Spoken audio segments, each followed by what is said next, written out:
I have week two's card for the Christmas card lift series that Daisy and I do every year. We've invited some friends to come along and try their hand at some card making as well. So lots of videos down below. Be sure to check out all of the links.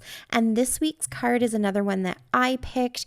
I found this on Pinterest, and I'm pretty sure that it is from a member of Alexandra Ranke's design team. I don't think Alexandra herself actually designed this, but she could have. I could be wrong about that. When I kind of clicked through to her blog, I got the impression that it was a design team member maybe, but I couldn't find a name. So I can definitely leave that link for you down below. But what attracted me about this particular card was just the dark background, and then the fact that there was just one color on top of it. It's just a really simple card, but it's still really striking, and it's very different, and I think it's very elegant. And I just, when we think of Christmas cards, a lot of times we think of like the really super cute cards with lots of details and lots of things going on. And so this one just seemed like it was just different from all of that, and also something that you could whip together pretty quickly if you wanted to.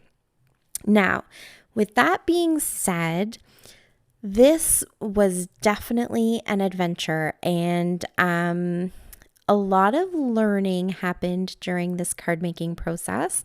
And you're going to see that all of the cards I'm working on right here, right now, don't make the cut.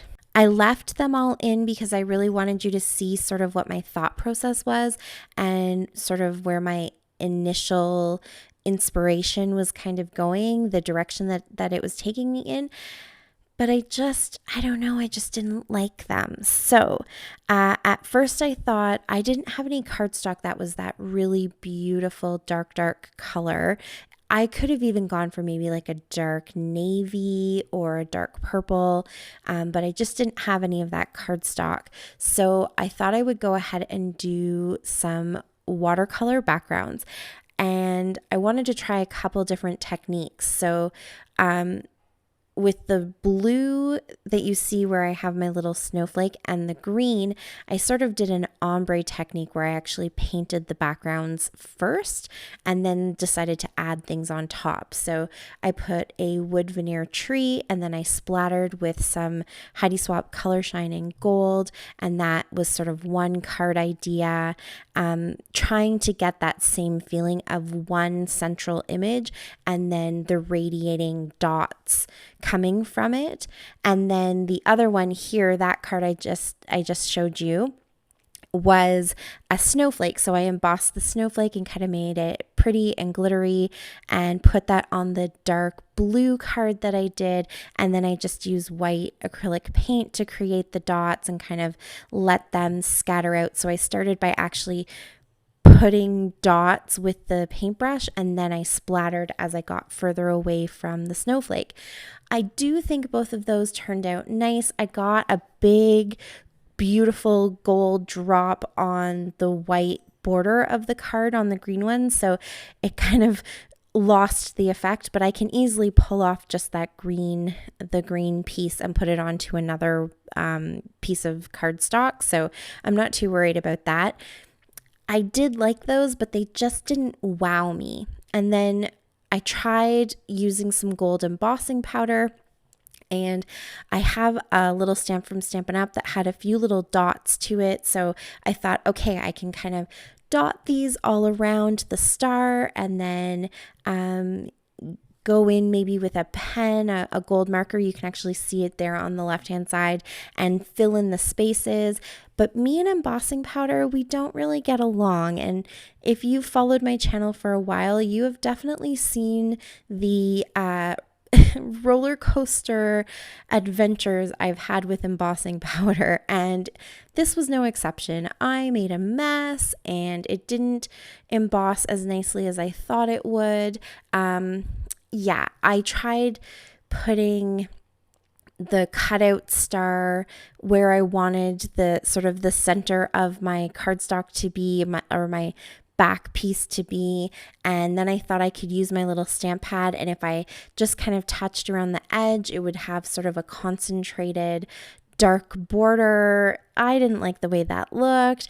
The dots weren't very uniform. It was really hard on the white cardstock to really see where they all were. I didn't like them. It was a mess. I did really enjoy the technique because I feel like I need to follow through with things before I can make an official decision on them. So I did like that after I embossed everything, painting over top of it with the watercolor. I really like that process. I thought that was really fun.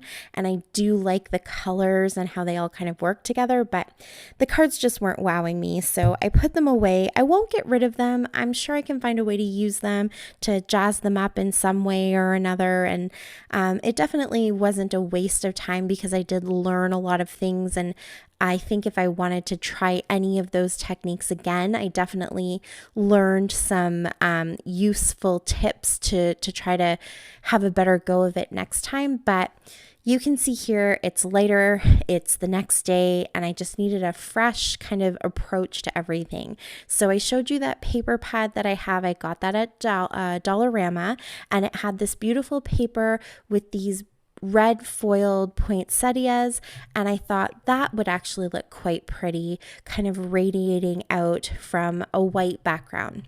So I fussy cut 2 of them out, and I used the sequins to go ahead and create my dots, and that just made me feel so much better because they're all, well, I wouldn't say they're all perfect circles, but when you look at them, they look kind of uniform. They look more perfect than any of the other dots that I was able to create on my own. And so I really think that red and white looks stunning.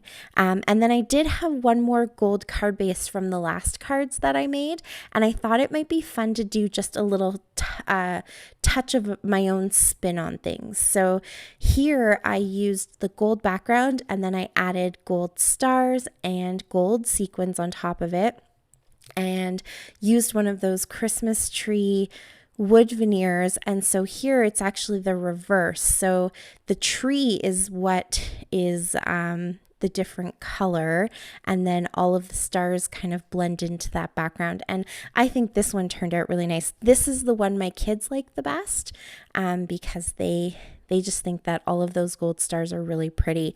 On camera, it actually doesn't read as glittery and kind of pretty and fun as it is in real life.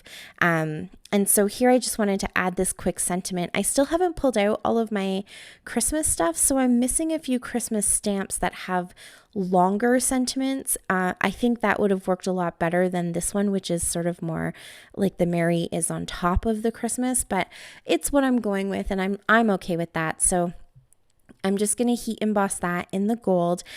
And then when I start to cut it out, I realize I don't actually want to add the white onto the card because then it kind of loses that whole effect of just having the 2 colors. So I'm going to go ahead and take a bit of a risk and emboss right onto the card.